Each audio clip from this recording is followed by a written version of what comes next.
Hello Raiders, how are you? I want to talk about something that I really think a lot of people are seriously underestimating right now when it comes to Arc Riders, and that's the direction Embark is taking the game in 2026, because this isn't just new content coming soon type of news. This is actually going to tell us how the entire experience is going to evolve. First of all, let's take the big line out of the way, because this is the one that matters the most. There are going to be multiple maps coming these years. Not one, not maybe, multiple, and across a spectrum of sizes. That alone already tells us a lot, because up until now, Arc Riders maps haven't just been different visually, they've been different philosophically. Bluegate feels huge, even though it's not the biggest by land mass. Spaceport is technically massive, but plays completely differently. Stella Montis flips the script entirely by forcing dense interiors, locked rooms, and constant tension, and Embark is very clearly aware of that.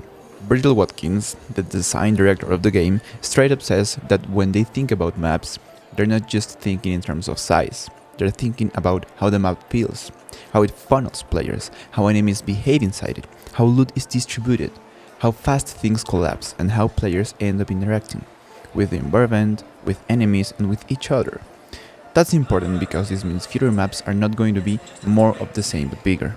Some of them might be smaller, some might be even grander than we've got now, and that wording matters. Grander doesn't just mean larger, it means more ambitious, and ambition is a recurring theme here. Embark isn't just reacting blindly. Yes, they are watching how players engage with the game, how people loot, fight, avoid PvP, or lean into it, but they are also trying to push the experience forward. That's what the devs said, not me. And pushing the experience forward means introducing things that force players to make different decisions. They talk about cohesion, how enemies, items, loot, and objectives all need to point toward a theme.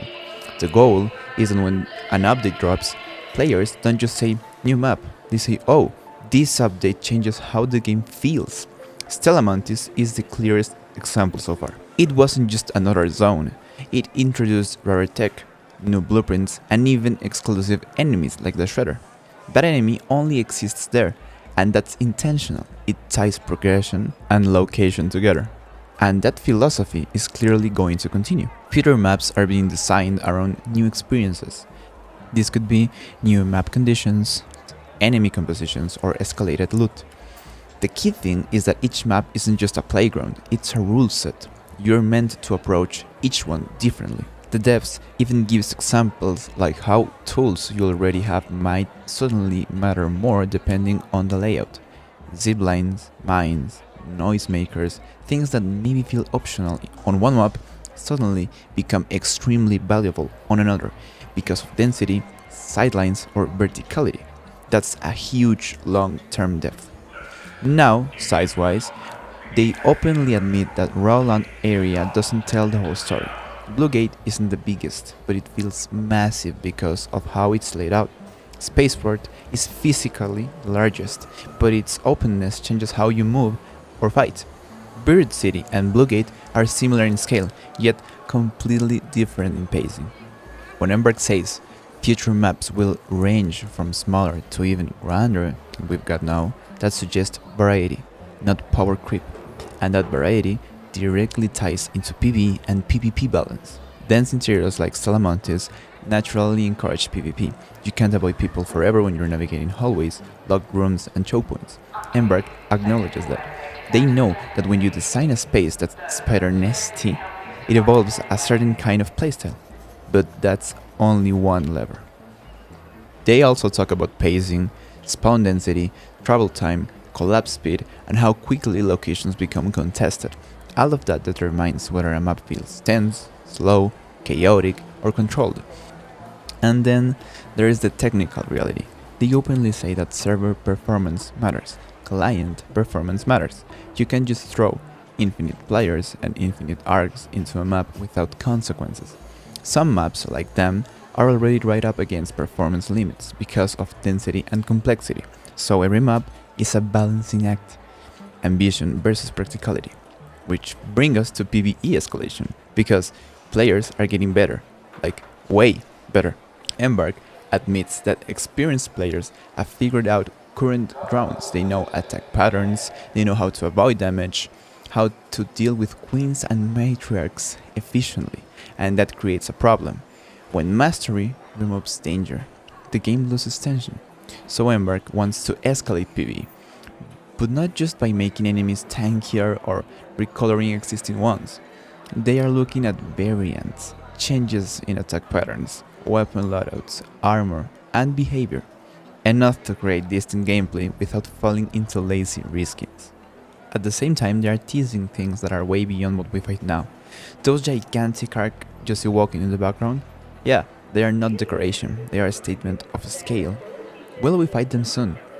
Probably not, because again, practicality, server limits, performance and stability. But Watkins says the challenge is asking, will this blow up the server? That tells you everything you need to know about how far they are thinking ahead. And while PvE escalates, they are also looking at player power, skill trees, progression, and balance. They openly admit that some skills are bad. Like, they know there are skills that they themselves wouldn't choose. Buffs are on the radar, but they are cautious because skill points stack over time through expeditions. They don't want veterans to completely overpower new players. That's why skill points give mostly quality of life benefits instead of raw damage or health. That's intentional design, not oversight. The long-term plan seems to be capping that advantage, keeping progression meaningful but not oppressive. And when you put all of this together, new maps of varying sizes, new PvE threats, evolving enemy behavior, different pacing, different loot philosophies, and controlled player power, what you're looking at isn't just content drops.